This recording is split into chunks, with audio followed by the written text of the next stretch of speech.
पनवेल महानगर पालिका की स्थायी समिति की बैठक में मंजूर किए गए करोड़ों रुपए के प्रस्ताव पर विवाद खड़ा हो गया है। विपक्ष के नेता अरविंद म्हात्रे ने इस प्रस्ताव में अनियमितताओं का आरोप लगाते हुए सीधे भ्रष्टाचार होने का दावा किया है। इतना ही नहीं, उन्होंने इस मामले को गंभीर बताते हुए मुख्यमंत्री और उप मुख्यमंत्री को भी लिखित निवेदन सौंपा है। इसके बाद से ही पालिका की राजनीति में हलचल तेज हो गई है। वहीं इन सभी आरोपों पर अब सत्ताधारी पक्ष की ओर से जवाब सामने आया है।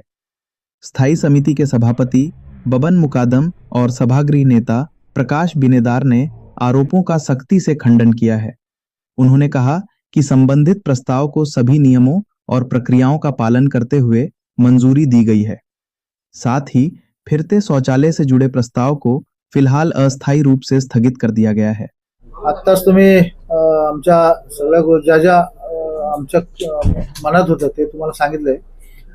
त्यांचं विरोधी पक्ष नेते विरोधच करत राहतील, त्यांना काम करू दे, पण आम्हाला जनतेने या ठिकाणी निवडून दिले। आम्ही जनतेच्या सेवेसाठी तत्पर असू एवढंच तुम्हाला सांगतो। आणि येणाऱ्या काळामध्ये या पनवेलच्या जनतेसाठी आम्हाला जेवढं सुंदरीकरण लोकांच्या सेवेसाठी ज्या स्कीम आहेत त्या राबवता येतील त्या, कारण 3.5 वर्ष प्रशासक होता त्या ठिकाणी। आता मी सत्तेवर आलो आणि आमदार प्रशांत ठाकूर या ठिकाणी 4 वेळा आमदार आहेत। त्यांच्या अनुभवाची तिजोरी घेऊन आम्ही त्यांच्या बरोबर चालू आणि जनतेच्या हितासाठी येणाऱ्या प्रश्नांना आम्ही मार्गी लावू। आता शौचालय विषय हा स्थगित ठेवला आहे, त्या विरोधी पक्ष नेत्यांना सांगा स्थगित ठेवला आहे। ती शॅम्पल आल्यानंतर आम्ही त्याची शहानिशा बघणार आहोत आणि नंतर मान्यता द्यायची नाही द्यायची, त्याच्यात काय भ्रष्टाचार आहे तो नुसतं बोलता येतं, काही अनाप-शनाप बघायचं म्हणून बघायचं, त्याला काही तारतम्य नाहीये। कारण मला ते माझे मित्र आहेत आणि बरेच वर्षापासून आम्ही बरोबर आहोत, त्यांचं वक्तव्य मला पूर्णपणे माहिती आहे।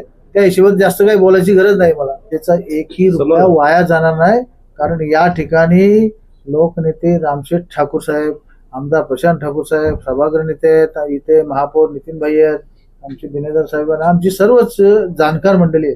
त्यामुळं एक पैशाचा कसा जनतेसाठी हिताचा होईल त्या दृष्टिकोनाने बघत असतो की 2-3 बैठकीमध्ये ह्यो पेपर उचल तो पेपर उचल, मला सगळं समजतं तुला सगळं समजतंय, म्हणजे जनता काही दूध खुली नाहीये। आम्ही पण जाणून आहोत। त्या अनुषंगाने पुढे येणाऱ्या काळामध्ये पनवेलचा कसा विकास होईल त्या प्रगतीकडे आम्ही वाटचाल आहे। Bureau input समाजशाही।